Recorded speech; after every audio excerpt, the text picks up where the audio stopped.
The arrow whistled past Elena Moreau's ear, embedding itself in the wooden side of the stagecoach with a violent thunk. Her heart hammered against her ribs as she pressed herself against the seat. Her wedding dress, pristine white silk that had cost her every penny of her savings, now torn and dusty from the chaos erupting around her. "Stay down, miss," shouted the driver, but his words were cut short by a war cry that seemed to split the desert air itself. Through the small window, Elena glimpsed painted faces and feathered warriors on horseback, their bronzed bodies moving with deadly grace as they circled the coach like wolves around wounded prey. Another arrow struck, this one piercing through the opposite window. Glass shattered, raining down on Elena's dark hair.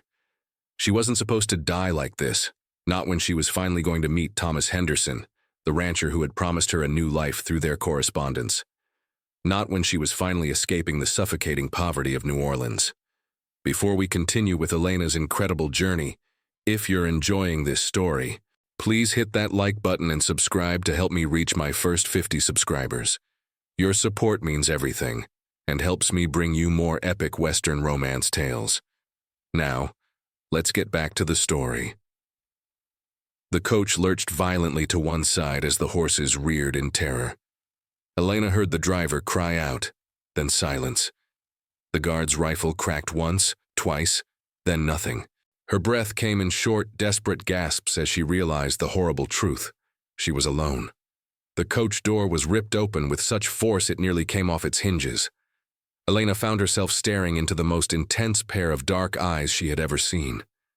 The Apache warrior who filled the doorway was tall and powerfully built, his copper skin gleaming with sweat and war paint. Black hair fell to his shoulders, and a single eagle feather was tied with leather cord near his temple. "Please," she whispered, her voice barely audible. "Please don't kill me." The warrior's gaze moved over her slowly, taking in her torn wedding dress, her trembling hands, the way her breath made her chest rise and fall rapidly. When his eyes met hers again, something flickered in their depths, not cruelty, but something Elena couldn't quite identify. He spoke in rapid Apache to someone behind him, then reached into the coach. Elena shrank back, but there was nowhere to go. His hands, large and calloused, grasped her arms and pulled her from the wreckage with surprising gentleness. The desert sun hit her like a physical blow. Around her, she could see the other warriors, 5 of them, examining the overturned coach and the bodies of her protectors. Her knees nearly buckled, but the warrior's strong grip kept her upright. You speak English?" she asked desperately. He studied her for a long moment. "Some," he said finally, his voice deep and accented. "I am Ayanch. You are..." "Bride." Elena's eyes widened. How could he know that? But then she realized her appearance must make it obvious. The white dress, the small satchel of belongings, traveling alone through Apache territory. "Yes," she whispered. I am Elena." Something in his expression shifted when she said her name. "Helena," he repeated, the syllables rolling off his tongue like honey. The way he said it made her stomach flutter despite her terror. One of the other warriors approached, speaking urgently in Apache. Ayanch replied sharply, his tone commanding. Elena didn't understand the words, but the tension between the men was unmistakable. "They want to kill you," Ayanch said bluntly, turning back to her. "You are white. Your people take our land, kill our families." I haven't hurt anyone," Elena said, her voice stronger now. "I'm just trying to start a new life. All whites say this." But even as he spoke, his eyes traveled over her face as if memorizing it. "You have spirit. Most white women, they cry, they beg. Would that change anything?" Elena asked, meeting his gaze directly. A ghost of a smile touched his lips. No. The other warriors were growing impatient, their voices rising. Ayanch barked another command and they fell silent, but Elena could see the rebellion in their eyes. "I will not let them kill you," Ayanch said suddenly, "but you belong to me now." Before Elena could respond, he lifted her effortlessly and placed her on his horse, a magnificent paint stallion. The animal's warmth seeped through her torn skirts as Ayanch swung up behind her, his chest pressing against her back. "Hold on," he murmured against her ear, his breath sending unexpected shivers down her spine. They rode hard across the desert, the other warriors flanking them. Elena had never been on a horse before, and she found herself gripping Ayanch's powerful forearms as they navigated rocky terrain and thorny brush.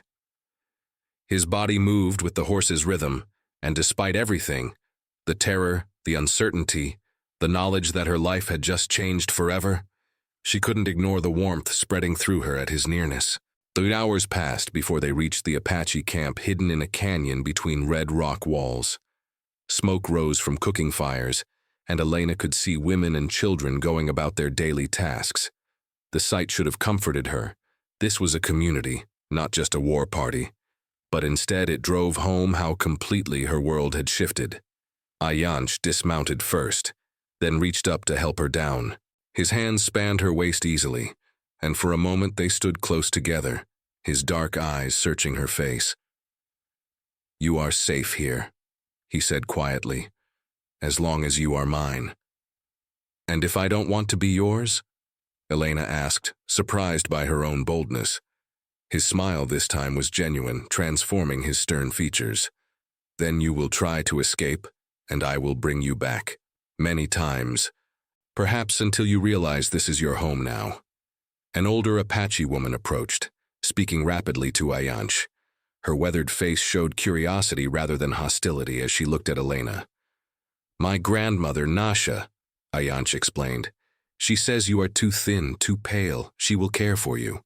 "Your grandmother?" Elena felt another flutter of confusion. "But you're a warrior. Surely you don't live with—" "Among my people, women are honored," Ayanch said, his tone proud. "My grandmother leads this band since my grandfather died. She is wise in all things." Nasha gestured for Elena to follow her to a large wickiup, a traditional Apache dwelling made of poles and brush.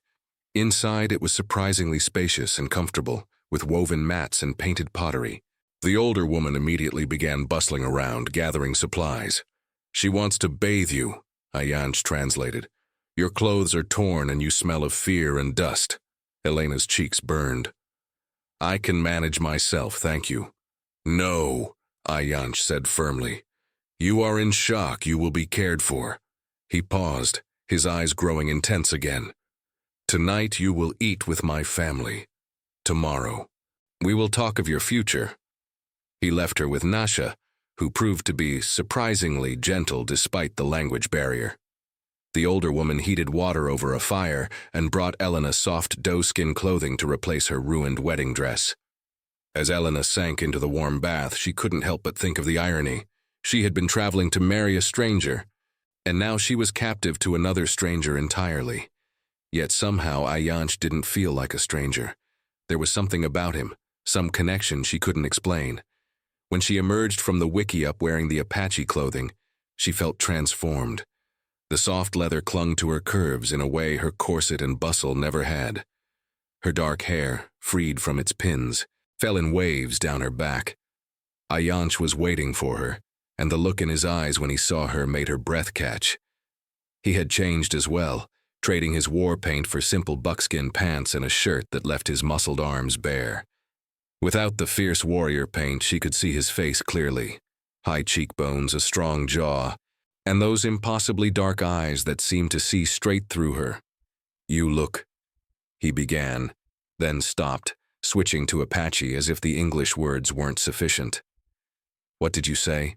Elena asked softly.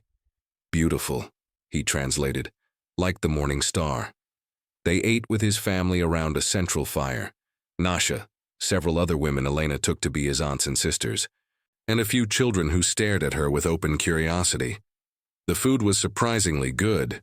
Roasted meat, corn cakes, and a stew flavored with wild herbs. Throughout the meal, Elena was intensely aware of Ayanch beside her, the way he made sure she had enough to eat, the protective way he positioned himself between her and the other men who occasionally wandered by.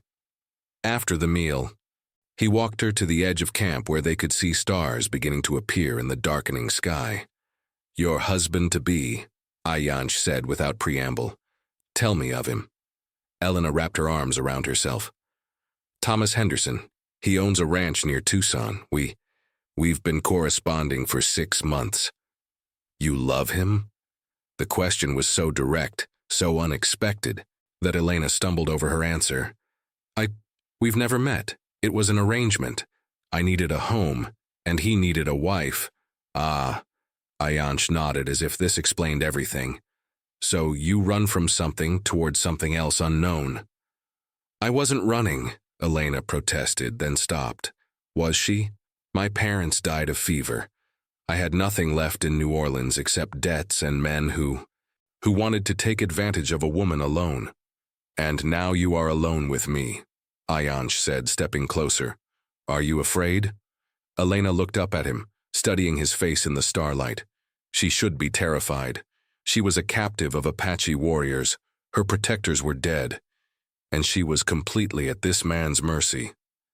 But standing there with him, feeling the desert wind in her hair and seeing the gentleness beneath his fierce exterior, she realized the truth. No, she whispered. I'm not afraid of you.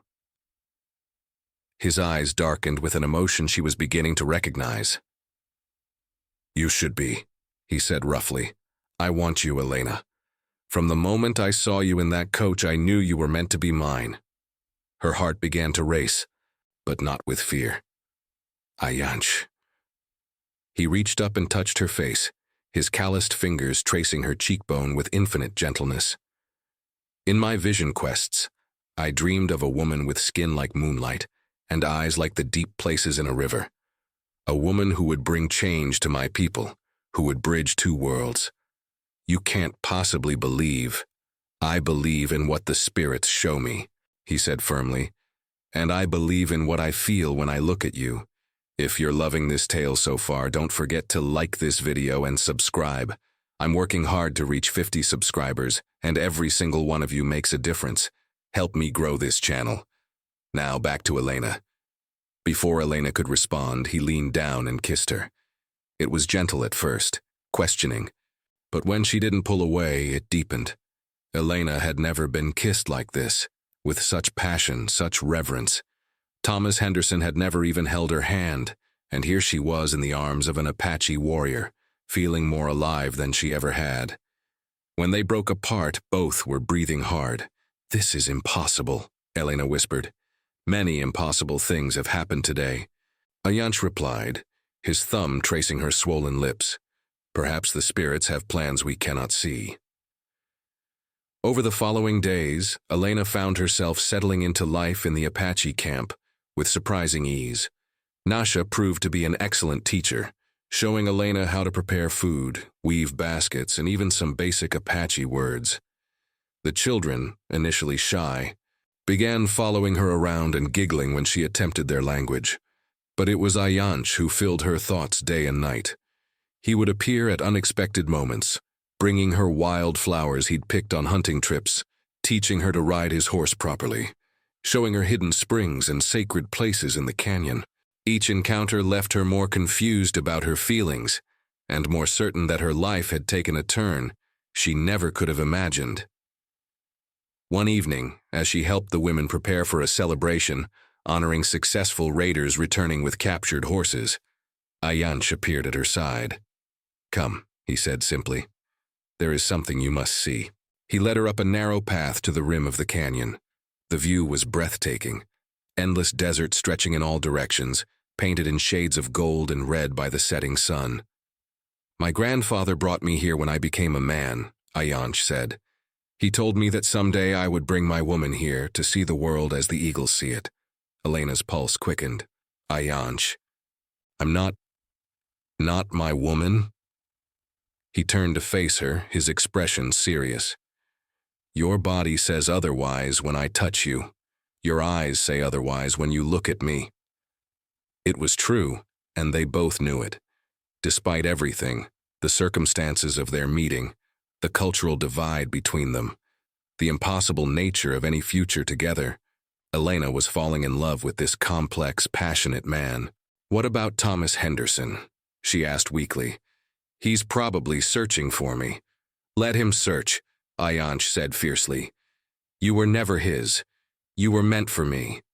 He pulled her into his arms then, and this time when he kissed her, Elena didn't hold back. She melted against him, her hands fisting in his shirt, her body coming alive under his touch. When he trailed kisses down her throat, she gasped his name. Elena, he murmured against her skin. My heart, my spirit, I love you. The words broke through her last resistance. I love you too, she whispered, admitting what she'd been fighting for days. God help me, I love you too. That night, under the vast desert sky, they made love with a passion that seemed to shake the very stars. Ayanch was gentle but demanding, worshipping her body with his hands and mouth until Elena cried out his name to the heavens. When they joined together, it felt like two halves of a whole finally becoming one. Afterward, as they lay entwined in soft buffalo robes, Elena traced patterns on Ayanch's chest. What happens now? She asked. Now you are truly my woman, he said, kissing the top of her head. We will be married in the Apache way. You will bear my children, and together we will lead our people into a new time. What new time? Ayanch was quiet for a long moment. Change comes whether we will it or not, he said finally. The white settlements grow larger each year. Soon there will be no more places for my people to hide. We must learn to live in both worlds, or we will not survive in either. Elena lifted her head to look at him. And you think I can help with that? I know you can, he said with certainty. You have strength, intelligence, and now you understand both worlds. Our children will be the bridge between them. Our children, Elena repeated softly, her hand moving to her stomach. It was too soon to know for certain, but something told her that Ayanch's prophecy was already beginning to come true. The next morning brought unexpected visitors to the canyon. Elena was helping Nasha gather medicinal herbs when the lookouts gave warning calls. A party of white men on horseback was approaching under a white flag. Thomas, Elena whispered, recognizing the man in the lead from the photograph he'd sent her. Thomas Henderson was exactly as she'd imagined, tall, fair-haired, with the weathered look of a rancher. Beside him rode several other men, including what appeared to be a territorial marshal. Ayanch appeared at Elena's side instantly, his face grim. You're intended, he said. Yes. Elena's heart was pounding, but not with joy at her rescue. Ayanch, I won't go with him. That may not be your choice, he replied, but neither will it be his. The two groups met in the center of the canyon, with Elena standing between Ayanch and Thomas Henderson. The tension was so thick it could be cut with a knife. Miss Moreau, Thomas said, his relief evident. Thank God you're safe. When we found the overturned stagecoach. I am safe, Elena said carefully. These people have treated me well. Thomas's eyes moved over her Apache clothing, and then to Ayanch beside her. His expression hardened. I see. Well, no matter what has happened, you're coming home with me now. No, Elena said firmly. I'm not. The marshal stepped forward. Ma'am, I understand you may be confused after your ordeal, but these are hostile Indians. You can't possibly want to stay here? They are not hostile to me, Elena replied, lifting her chin. And I am exactly where I want to be. Thomas's face flushed red. Miss Moreau, we had an agreement. You accepted my proposal of marriage. That was before, Elena said. Everything has changed now. Because of him? Thomas gestured angrily at Ayanch. Because a savage has filled your head with lies? Ayanch stepped forward, his hand moving to his knife. Careful, white man. You speak of my woman. Your woman? Thomas's voice cracked with outrage. She's a decent Christian woman, not some squaw. The insult hung in the air like a challenge. Elena felt Ayanch tense beside her, saw the other Apache warriors moving closer. This could turn into a bloodbath in seconds. Stop, she said loudly, stepping between the two men. This ends now. She turned to Thomas. I'm sorry, Mr. Henderson. I know this isn't what you expected, but I've made my choice. I'm staying here. You can't, Thomas protested. You belong with your own kind. I belong with the man I love, Elena said clearly. And that man is Ayanch. The silence that followed was deafening. Then Thomas laughed bitterly. "Love? You think you love this savage? Miss Moreau, you've obviously been through a terrible ordeal. You're not thinking clearly." Elena felt her temper flare. "I am thinking more clearly than I ever have in my life. You want to know the truth?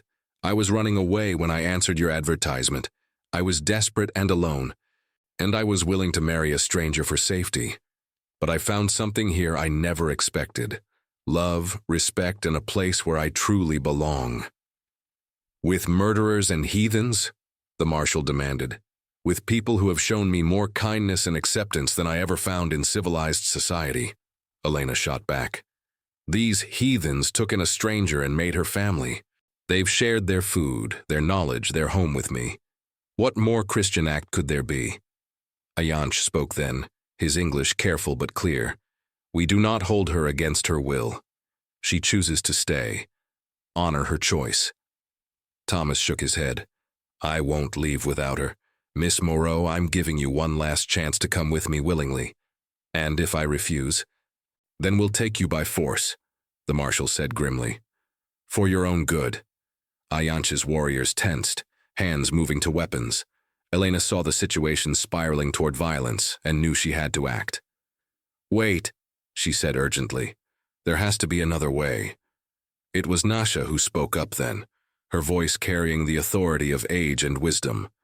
She addressed Ayanch in rapid Apache, gesturing between Elena and Thomas. Elena caught a few words she'd learned: test, strength, worthy. Ayanch listened intently, then nodded slowly. "My grandmother suggests an old way," he said to Thomas. "A test of worthiness. You claim the right to take Elena. I claim the right to keep her. Let us compete for that right." "What kind of competition?" Thomas asked suspiciously. "Combat," Ayanch said simply.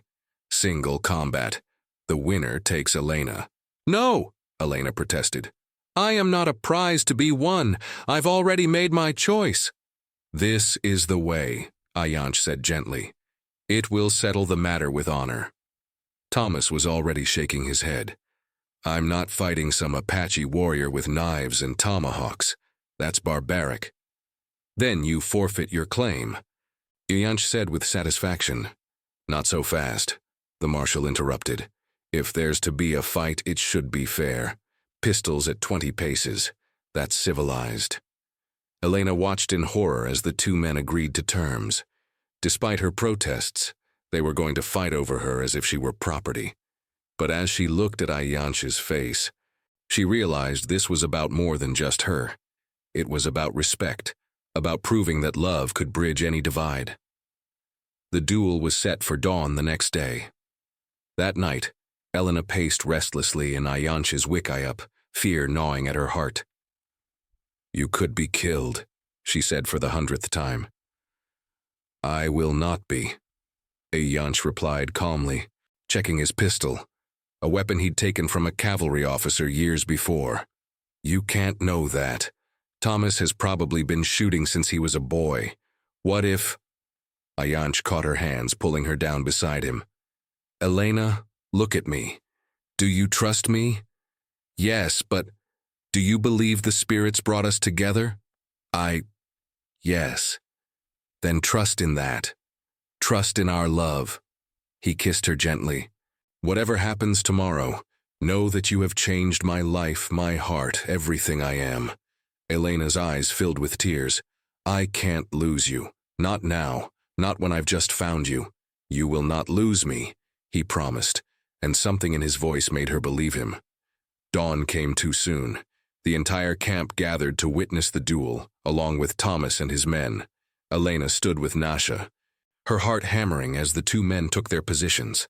The marshal called out the rules. 20 paces. Turn and fire on his signal. Elena held her breath as the men walked away from each other, counting steps. At 20 paces, they turned. Elena could see Thomas's face set with determination. Ayanch looked calm, almost serene.